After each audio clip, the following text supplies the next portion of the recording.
Bom dia a todos. Faremos agora uma comparação entre o direito internacional humanitário e o direito internacional dos direitos humanos. Os nomes podem ser semelhantes, mas veremos que esses dois ramos de direito são diferentes em vários aspectos. Inicialmente, abordaremos em quais pontos esses ramos se assemelham.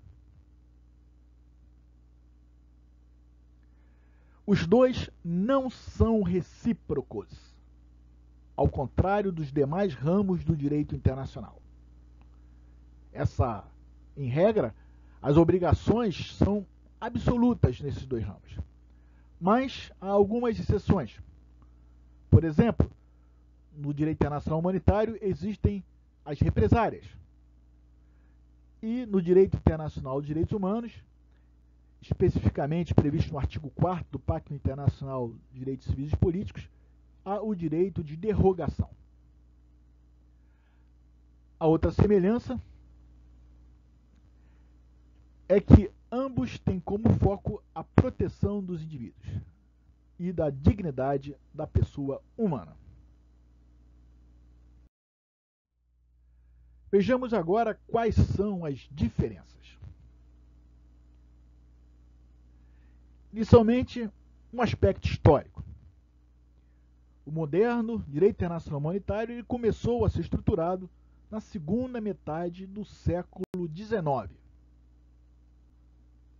Já o direito internacional dos direitos humanos, apenas após a Segunda Guerra Mundial. Mas não se esqueçam que a evolução dos direitos humanos já ocorria nos âmbitos domésticos. Uma outra diferença é que o DIH destina-se a conflitos armados, ao passo que o DIDH aplica-se a qualquer contexto. E entendimento esse que só começou a se firmar com a Conferência de Teherã de 1968, em particular com a Resolução número 23, que tratava da aplicação dos direitos humanos em conflitos armados. E que formalmente reconheceu que a legislação de direitos humanos, sim, também seria aplicada a situações de conflitos armados. Antigamente, prevalecia, antes desse marco, o entendimento em contrário, inclusive. Prosseguindo com as diferenças, por um lado, a proteção oferecida pelo direito internacional humanitário depende da categoria de cada indivíduo. Ou seja, se for um combatente, um prisioneiro de guerra, um ferido, um civil, um capelão, pessoal de saúde, etc. Isso vai variar.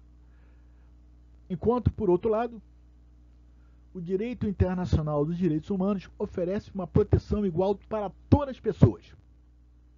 Agora, existem algumas categorias que possuem uma proteção adicional.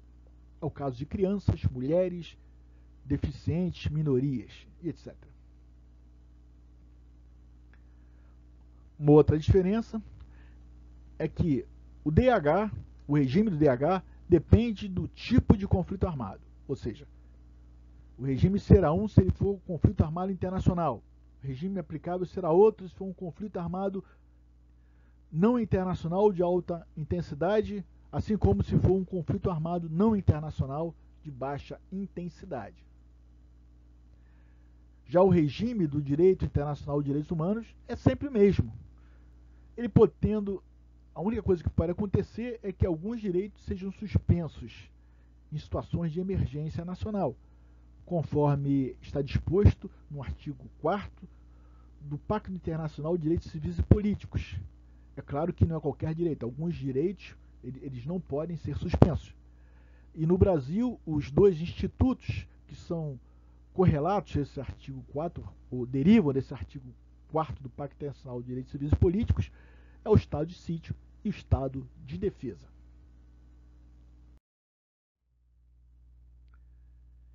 Outro aspecto é que, apesar de haver muitos debates e controvérsias sobre isso, ainda prevalece o entendimento que o direito internacional humanitário ele gera obrigações não só para estados, mas também para agentes não estatais, por exemplo, grupos armados. Por outro lado, o DIDH ele gera obrigações apenas para os estados e seus agentes. Esse é um entendimento majoritário, já ressaltamos isso antes. Entretanto, tem crescido, digamos assim, divergências acerca desse entendimento. E para finalizar, uma diferença um pouco mais complexa do que as anteriores.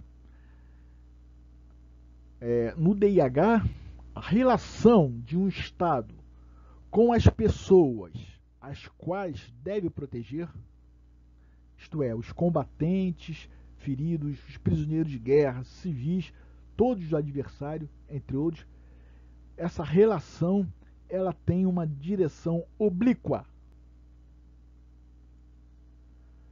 Já no direito internacional dos direitos humanos, a relação do Estado com as pessoas as quais ele tem a obrigação de proteger, ou seja, as pessoas que estão em seu território, seus cidadãos, e as pessoas que estão sob seu controle, já é uma relação vertical.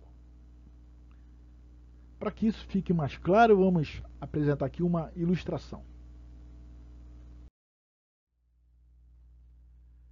Vamos começar a tecer considerações sobre o DIDH.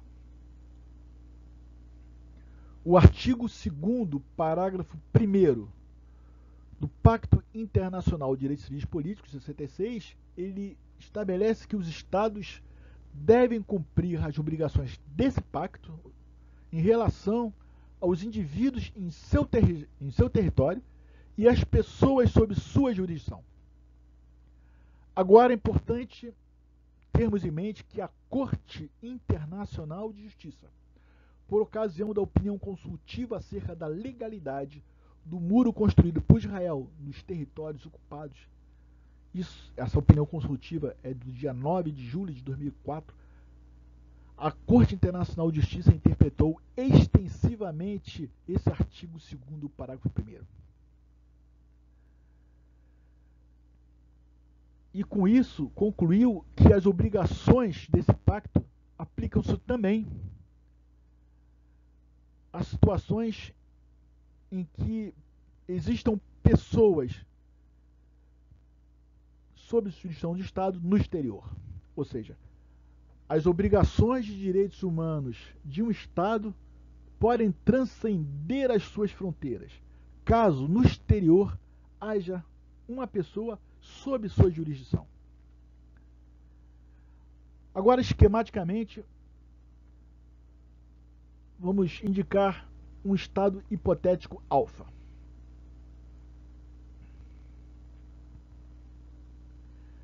Esse estado alfa, ele tem a obrigação de respeitar e proteger, pois aqui estamos falando de direitos civis e políticos, as pessoas que estejam em seu território ou sob seu controle. Sob seu controle pode ser inclusive no exterior, como acabamos de ressaltar. E o mesmo seria aplicável a um estado hipotético bravo, como a qualquer outro estado. Vejamos agora o que acontece esquematicamente no DIH. Antes, contudo, é preciso termos em mente as 4 convenções de Genebra, pois elas obrigam os Estados a protegerem os militares adversários que sejam feridos, enfermos, náufragos e também prisioneiros de guerra, assim como ele provê proteção, esse Estado tem que prover proteção aos civis do adversário. Tenham em mente isso. A 4ª Convenção de Genebra trata da proteção ao ser conferida aos civis do inimigo e não aos civis da sua nacionalidade ou de um país neutro. Esse é um detalhe que pouca gente tem atenção. Vejamos agora, esquematicamente, isso que nós acabamos de apresentar em relação a um estado hipotético bravo e um Estado hipotético bravo, ambos numa situação de beligerância. Como é que ficaria isso?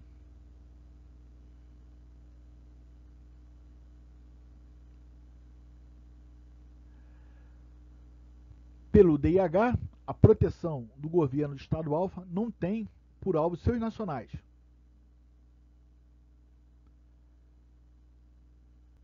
mas sim aqueles do adversário.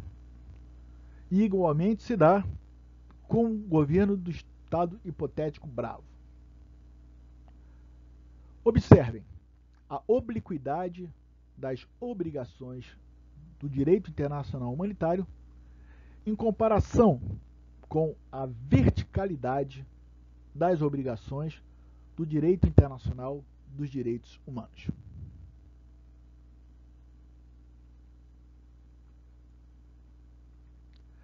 Por fim, esses esquemas eles indicam que as normas do DIH e DIDH podem ter como alvo situações idênticas.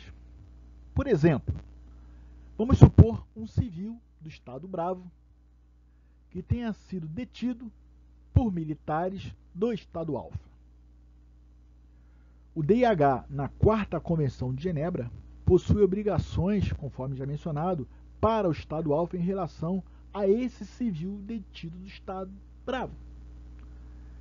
Igualmente, como esse civil de Bravo está sob controle do Estado Alfa, aí também tem que ser aplicado o Pacto Internacional de Direitos Civis e Políticos, que, como todos nós sabemos, está no âmbito do DIDH. Isso é o que se chama de conflito aparente de normas. Esse conflito ele é chamado de aparente porque o próprio direito possui recursos para solucioná-lo. Nesse caso específico de conflitos entre DIH e DIDH, existem duas correntes ou dois métodos. Um deles seria a humanização do direito internacional humanitário.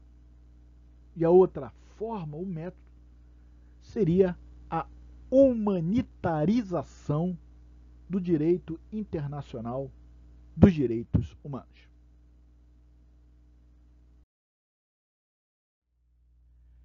Encerramos aqui esse vídeo aula e desejamos a todos bons estudos.